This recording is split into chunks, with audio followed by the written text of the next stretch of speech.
In this video, I'm changing the engine oil on my Toyota Corolla.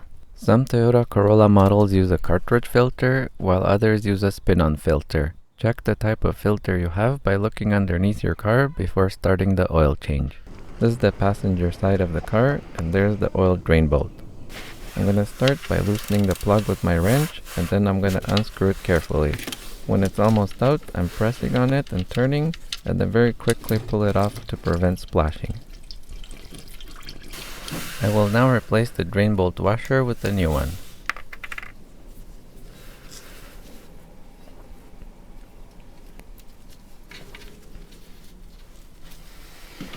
And now I'm tightening the drain bolt to 27 foot-pounds.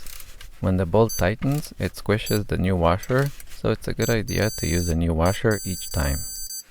To remove the filter cap, a Toyota filter wrench is needed, which can be found at most auto parts stores, Amazon, or the dealer. Align the cutout in the filter cap with the middle notch in the filter removal tool. You can see here that the tab is in the middle slot. When the oil starts to drip, I slow down unscrewing the filter, and this way all the oil won't splash down all at once. By the time the filter is completely unscrewed, most of the oil is already drained, so then I can just pull the wrench out along with the cap and filter without getting a big splash.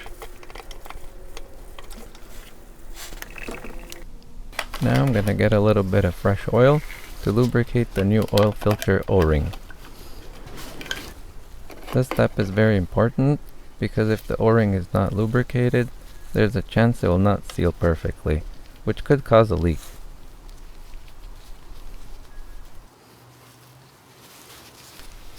First, I'm going to remove the old O-ring, and now I'll install the new O-ring, and I'm going to be very careful not to stretch it or damage it while I put it on. So I'm pushing it down from each side slowly, trying not to put too much pressure on it so I don't scratch it or damage it.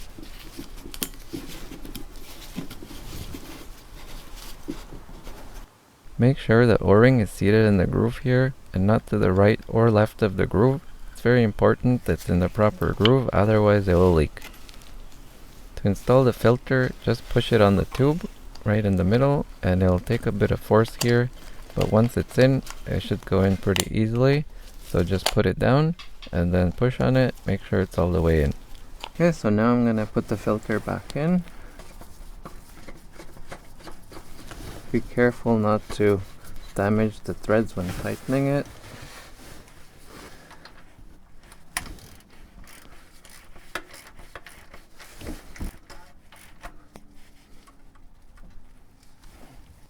Now I'll make sure the cap is tightened to 18 foot-pounds. And it was already tight enough, but I like to double check to ensure I won't have a leak later. When the filter cap is screwed in all the way, there is no gap here. If you see a gap, the O-ring is probably not installed properly. You can use a pair of pliers to remove the oil cap if it's too tight. Now I'll be adding 4.2 liters of oil. Make sure to put the oil cap back on because you'll have a big mess if you forget to put it on. I will now start the car and check for leaks underneath. I'm going to wait 1 to 2 minutes to make sure there are no leaks. Thanks for watching my video. If you liked it, make sure to hit the thumbs up button and please subscribe to my channel. If you have any questions, make sure you comment down below.